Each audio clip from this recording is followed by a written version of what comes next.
السلام علیکم dear viewers, میں ہوں حسان احمد امان اور آپ دیکھ رہے ہیں پڑھائی یوٹیوب چینل۔ ویورز، ہم پڑھ رہے تھے کتاب ملاقاتیں کیا کیا، جو انٹرویوز کی ایک کلیکشن ہے۔ جناب الطاف حسن قریشی صاحب نے جو پاکستان کی تاریخ میں بڑی شخصیات کے انٹرویوز لیے، ان انٹرویوز پر یہ کتاب مرتب کی گئی، اور ہم ڈسکس کر رہے تھے سابق وزیر اعظم پاکستان اور پیپلز پارٹی پاکستان کے بانی سربراہ جناب ذوالفقار علی بھٹو کا انٹرویو، جو الطاف حسن قریشی صاحب نے جون 1969 کے اردو ڈائجسٹ کے شمارہ میں شائع کیا تھا۔ تو جہاں سے ہم نے اسے چھوڑا تھا وہیں سے بلا تاخیر ہم اسے کنٹینیو کرتے ہیں۔ بھرے بازار میں مجھے اجنبیوں نے گھیر لیا ہو اور وہ میرا گلا دبانا چاہتے ہوں۔ یک لخت احساس کا شعلہ بلند ہوا اور میں کچھ لمحے اپنی آرزوؤں کی چتا میں جلتا رہا۔ جوں توں کر کے مدعا بیان کرنا شروع کیا۔ ابھی آدھی بات ہوئی تھی کہ وہ صاحب جھلا کر بولے، اب کچھ نہیں ہو سکتا، میرے پاس اتنی چھوٹی چھوٹی باتوں کے لیے وقت نہیں، اگر آپ ایسے ہی غریب ہیں تو مینیجر سے بات کریں۔ میں نے آہستہ سے کہا، ہائے، یہاں بھی بیوروکریسی موجود ہے۔ میں ڈیٹ بیٹھ کر مینیجر صاحب کے پاس چلا گیا اور وہ حسن اخلاق سے پیش آئے اور بل میں معتدبہ کمی کر دی۔ مجھے معلوم ہوا بھٹو صاحب 12 مئی کو ڈھاکے سے لاہور آ رہے ہیں۔ سوچا ایئرپورٹ پر ان سے ملاقات کی جائے۔ ڈھاکے سے ہوائی جہاز 4:30 بجے آتا تھا۔ میں نے احتیاطاً PIA فون کیا، معلوم ہوا ہوائی جہاز 4 گھنٹے لیٹ ہے۔ کبھی PIA بر وقت پروازوں کی شہرت رکھتا تھا، لیکن اب وہ بات نہیں رہی۔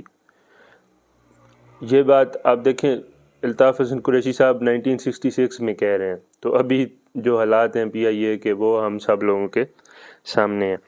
8:30 بجے ایئرپورٹ پہنچا تو معلوم ہوا جہاز 20 منٹ مزید لیٹ ہے۔ بھٹو صاحب آئے اور انہیں اخباری رپورٹروں نے گھیر لیا۔ وہ بڑے تحمل اور احتیاط سے سوالات کے جواب دیتے رہے اور میں خاموشی سے ان کے سراپے کا جائزہ لیتا رہا۔ وہ تھکے تھکے سے لگ رہے تھے۔ ان کی متفکر پیشانی اس بات کا پتہ دے رہی تھی کہ انہیں مسائل میں ڈوب جانے کی عادت ہے۔ چہرے میں ایک حسن ہے اور بچے کی معصومیت اور مسکراہٹ ہے۔ آنکھوں میں ویرانیاں ہیں، وہی ویرانیاں جن میں بستیاں آباد ہوتی ہیں۔ رنگ روپ میں تاج محل کا نکھار ہے، لیکن اس پر انجانی پرچھائیاں عکس ریز ہیں۔ خود ہی کہنے لگے، کل آنا، انٹرویو کے لیے وقت نکالنے کی کوشش کروں گا۔ 13 مئی کو میں پھر فلیٹیز پہنچا۔ PA سے درخواست کی کہ بھٹو صاحب سے ملنا ہے۔ کہنے لگے بہت مشکل ہے۔ بتایا میں رات بھٹو صاحب کو ایئرپورٹ پر ملا تھا۔ PA صاحب اندر گئے تو مجھے فوراً بلا لیا گیا۔ بھٹو صاحب ہاتھ میں فائل تھامے کھڑے تھے۔ مجھے دیکھتے ہی بولے، قریشی صاحب، آج پھر وعدہ خلافی کر رہا ہوں۔ ایک ایسا اہم کام سر پہ آن پڑا ہے جسے آج شام تک لازماً مکمل کرنا ہے۔ کیا آپ پنڈی نہیں آ سکتے؟ وہاں تو سر کے بل جایا جا سکتا ہے، اور میری بدقسمتی یہ ہے کہ میرا سر غائب ہے۔ ان کے ہونٹ مسکرائے اور آنکھوں کے اندر سے ایک انجانا سا مفہوم جھانکنے لگا۔ انہوں نے ڈائری پر نظر ڈالتے ہوئے کہا، کل شام 5 بجے میری رہائش گاہ پر آ جائیے۔ آپ کے لیے وقت نکالنا ہی پڑے گا، وعدہ جو کر لیا ہے۔ ہم جب یہ گفتگو کر رہے تھے اس وقت کمرے میں PA موجود نہیں تھا۔ میں اس کا انتظار کیے بغیر بھٹو صاحب کو سلام کر کے واپس چلا آیا۔ 14 مئی کی شام ہم 4:45 بجے بھٹو صاحب کی سرکاری رہائش گاہ پر پہنچے۔ میرے ساتھ 3 دوست بھی تھے۔ کوٹھی کے گیٹ پر سنتری صاحب کھڑے تھے۔ میں نے بھٹو صاحب کے بارے میں پوچھا تو نہایت شائستگی سے جواب دیا، وہ پریزیڈنٹ ہاؤس گئے ہیں۔ انہی سے یہ بھی معلوم ہوا PA بھی موجود نہیں، البتہ اسٹینوگرافر دستیاب ہے۔ میں نے پوچھا، کیا میں ان سے مل سکتا ہوں؟ سنتری صاحب نے اس بار بھی خوش خلقی سے صرف اتنا کہا، آپ اندر نہیں جا سکتے، البتہ میں آپ کی چٹ انہیں دے آتا ہوں۔ مجھے آپ پر رحم آ گیا، ورنہ چٹ پہنچانا میرا کام نہیں۔ رحم کا لفظ سن کر میرا خون کھولنے لگا۔ عزت نفس اور انسانی وقار اور حمیت کے لیے سمے قاتل ہے۔ آپ کو کیا حق پہنچتا ہے کہ کسی انسان پر رحم کھانے کا؟ رحم ایک فرد کی سب سے بڑی ذلت اور سب سے بڑی توہین ہے۔ اگر آپ کر سکتے ہیں تو مجھ سے محبت کیجیے، ہمدردی کا اظہار کیجیے، مجھ سے نفرت کرنے کا بھی آپ کو پورا حق ہے، لیکن خدا کے لیے مجھ پر ترس مت کھائیے۔ سنتری کے رحم کا کاری زخم کھا کر واپس چلا آیا۔ راستے میں ہمیں ویسل کی آواز سنائی دی اور دیکھتے ہی دیکھتے پوری ٹریفک رک گئی۔ ہم نے بھی اپنی گاڑی ایک طرف کھڑی کر دی۔ 2-4 منٹ بعد 8-10 کاریں زناٹے سے آگے گزر گئیں۔ گاڑیوں پر فلیگ لہرا رہے تھے اور اندر خواتین بیٹھی تھیں۔ ان کے جانے کے بعد ٹریفک کھل گئی۔ ہم ابھی 40-50 گز ہی گئے ہوں گے کہ دوبارہ ٹریفک بند ہو گئی۔ ہاروں سے لدی پھندی گاڑیاں آگے گزر گئیں۔ 15 منٹ کے وقفے میں ہمیں 4 دفعہ رکنا پڑا۔ 150 شیورلیٹ اور بیو کاریں ہمارے سامنے سے گزریں۔ یاد آیا آج صدر پاکستان کے سب سے چھوٹے صاحبزادے طاہر ایوب کی شادی ہے۔ ہم سب بہت خوش ہوئے۔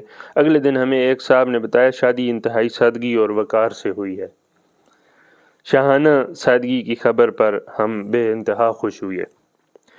میں 15-20 منٹ بعد بھٹو صاحب کی رہائش گاہ پر فون کر کے ان کی آمد کے بارے میں پوچھتا رہا۔ کوئی 7:30 بجے معلوم ہوا وہ آ گئے ہیں۔ ہم اسی وقت چل پڑے۔ میں پی اے کے کمرے میں پہنچا۔ انہوں نے دیکھتے ہی کہا آج ملاقات ناممکن ہے، لیکن بھٹو صاحب نے آج شام کا وقت دیا تھا اور اسی لیے لاہور سے آیا ہوں۔ یہ سب ٹھیک ہے لیکن آج ملاقات نہیں ہو سکتی۔ آپ انہیں میرے آنے کی اطلاع تو کر دیجئے۔ اتنے میں بھٹو صاحب نے فون پر اپنے پی اے کو کسی صاحب سے بات کروانے کے لیے کہا اور فون پر مشغول ہو گئے۔ میں ذہن میں ایسے الفاظ ترتیب دینے کی کوشش کرتا رہا جن سے پی اے کی ہمدردی حاصل کی جا سکے۔ وہ فارغ ہوئے اور میں نے کچھ کہنا چاہا لیکن وہ روبدار آواز میں بولے، آپ کل 10 بجے فون کر لیجئے، 10 بجے صبح۔ آپ انہیں اطلاع تو کر دیجئے۔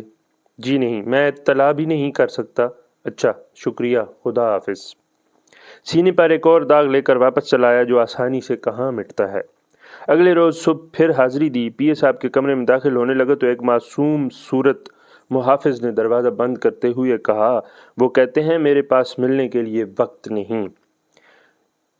انہی نے تو خود مجھے 10 بجے کا وقت دیا تھا۔ ہم کچھ نہیں جانتے، پی اے صاحب کے پاس ٹائم نہیں ہے، آپ میرا کارڈ تو اندر لے جائیے۔ اس نے نیم دلی سے میرا کارڈ تھام لیا، اندر گیا اور 1-2 منٹ کی خسر پسر کے بعد میرا کارڈ ہاتھ میں لیے باہر آ گیا۔ پھر وہ اس راہداری میں گیا جس میں بھٹو صاحب کے کمرے کا دروازہ کھلتا تھا۔ 1.5-2 منٹ بعد ہی کارڈ لیے میرے پاس آیا اور اسے واپس کرتے ہوئے کہنے لگا، بڑے صاحب کہتے ہیں میں اس وقت مصروف ہوں، شام 4 بجے فون کر کے پتہ کر لینا۔ اس معصوم صورت چپڑاسی کی حرکات و سکنات پر اسرار تھیں اور مجھے اس کی بات پر اعتبار نہیں آیا، لیکن یقین کرنے کے سوا چارہ کیا تھا؟ اسے کیسے کہتا تم جھوٹ بول رہے ہو؟ اپنے ساتھیوں کے ہمراہ زخم خوردہ شرافت کے ساتھ واپس چلا آیا۔ کچھ تو پنڈی میں گرمی بڑھ رہی تھی اور کچھ میرے دماغ میں الاؤ دہک رہا تھا۔ شاید یہ الاؤ میرے دماغ کو پگھلا کر دانشور کے دماغ میں ڈال دینا چاہتا تھا، لیکن یہ کم بخت پگھل نہیں رہا تھا۔ کچھ لمحے بعد میرے احساس کے متلاطم سمندر میں نیچے ہی نیچے سرد روئیں چلنے لگیں اور میں سوچنے لگا، یہاں جذبے کی کوئی قیمت ہی نہیں۔ میں کسی ذاتی غرض سے نہیں آیا ہوں، میں تو صرف قومی مسائل کی چند باتیں کرنا چاہتا تھا۔ یارو مجھے بتاؤ، کیا یہ کوئی جرم ہے؟ میں اس نظام کار پر غور کرنے لگا جس میں وزرائے کرام پی اے کے قید خانے میں رہتے ہیں۔ اس نظام میں اگر پی اے کسی کو صاحب سے ملوانا پسند نہ کرے تو وہ صاحب کسی سے کبھی نہیں مل سکے گا، جبکہ جمہوری روایات میں ایسا نہیں ہوتا۔ 4 بجے شام دل شکستہ ایک بار پھر اپنے صبر کی آزمائش کے لیے پہنچ گیا۔ وہی فرشتہ صورت چپڑاسی نظر آئے، مجھے گھورتے ہوئے بولے، میں نے 4 بجے فون کرنے کے لیے کہا تھا، تم یہاں کیوں چلے آئے؟ کیا تکلیف پہنچی ہے آپ کو؟ میں نے قدر بلند آواز میں کہا۔ وہ میرے بگڑی ہوئی تیور دیکھ کر ایک جانب چلا گیا۔ آدھ گھنٹے بعد بھٹو صاحب ایک غیر ملکی مہمان کے ساتھ کمرے سے باہر آئے۔ میں نے قریب جا کر سلام کیا۔ تم کب آئے؟ انہوں نے مسکراہٹوں سے خیر مقدم کرتے ہوئے پوچھا۔ کل آیا تھا۔ اچھا، اندر تشریف لے آئیے، کچھ دیر باتیں کرتے ہیں، ابھی ایک اور غیر ملکی سفیر آنے والے ہیں، ہم اس وقفے میں کچھ باتیں کر سکتے ہیں۔ ہم ڈرائنگ روم میں جا بیٹھے اور بیٹھتے ہی سوال و جواب شروع ہو گئے۔ آپ اپنے خاندانی پس منظر پر کچھ روشنی ڈالیے۔ الطاف، ایک بات سنو، میں خاندان کے پس منظر کو اہمیت نہیں دیتا۔ میرے خیال میں ہر شخص کے اندر ایک انفرادیت ہوتی ہے، وہی انفرادیت میدان عمل میں کام آتی ہے۔ میں اپنے بچوں پر یہ بات بار بار واضح کر چکا ہوں کہ جہاں انہیں پاکستان کے وزیر خارجہ کی اولاد ہونے کے کچھ فائدے ہیں، وہاں نقصانات بھی ہیں۔ ایک نقصان یہی ہو سکتا ہے کہ وہ زندگی کو پھولوں کی سیج سمجھنے لگیں اور اپنی شخصیت کو ابھارنے کی جد و جہد میں حصہ نہ لیں۔ میرے نظریہ یہ ہے کہ ہر فرد کو اپنی جداگانہ حیثیت قائم کرنے کی تگ و دو کرنی چاہیے۔ کوئی شخص ایک ایسے خاندان سے تعلق رکھتا ہو جو اچھی روایات کا حامل ہے، تو کیا پھر بھی آپ یہی کہیں گے کہ فرد کو اپنی جداگانہ روایات قائم کرنی چاہیے؟ ایسی صورت میں اسے ان روایات کے مطابق اپنا کردار ادا کرنا ہوگا۔ آپ کو اپنے خاندان سے کس قسم کی روایات ورثے میں ملی ہیں؟ آپ جانتے ہیں میرے والد شاہ نواز سرگرم سیاسی لیڈر تھے، جبکہ میرے چچا بھی اسی میدان کے شاہ سوار تھے۔ یہ دونوں ہندوستان کی مرکزی اسمبلی میں سندھ کی نمائندگی کرتے تھے۔ 1937 تک سندھ صوبہ بمبئی کا حصہ تھا، جس کے میرے والد برسوں وزیر رہے۔ جب سندھ الگ صوبہ بنا تو وہ اس کے وزیر اعلیٰ مقرر ہوئے۔ گرمیوں کی چھٹیوں میں وہ مجھے اکثر اپنے ساتھ دورے پر لے جاتے اور مجھ سے اکثر سیاسی نوعیت کی باتیں کرتے۔ مجھے اچھی طرح یاد ہے، میں 10-11 برس کا تھا کہ ایک روز انہوں نے مجھے اپنے پاس بلایا اور ارشاد فرمایا، بیٹا، سیاست کا راستہ انتہائی کٹھن اور پیچیدہ ہے، لیکن اگر چند اصول اپنا لیے جائیں تو اس راہ پر چلنے میں بڑی لذت ہے۔ سیاست انسانی کردار کی تہذیب کا سب سے مؤثر ذریعہ ہے۔ بیٹا، میں تمہارے اندر ایک اچھا لیڈر بننے کی تمام صلاحیتیں دیکھتا ہوں، اور میری آرزو ہے تم اپنی خداداد صلاحیتیں پوری طرح بروئے کار لاؤ۔ سنو، میں تمہیں سیاست کے 3 بڑے اصول بتاتا ہوں۔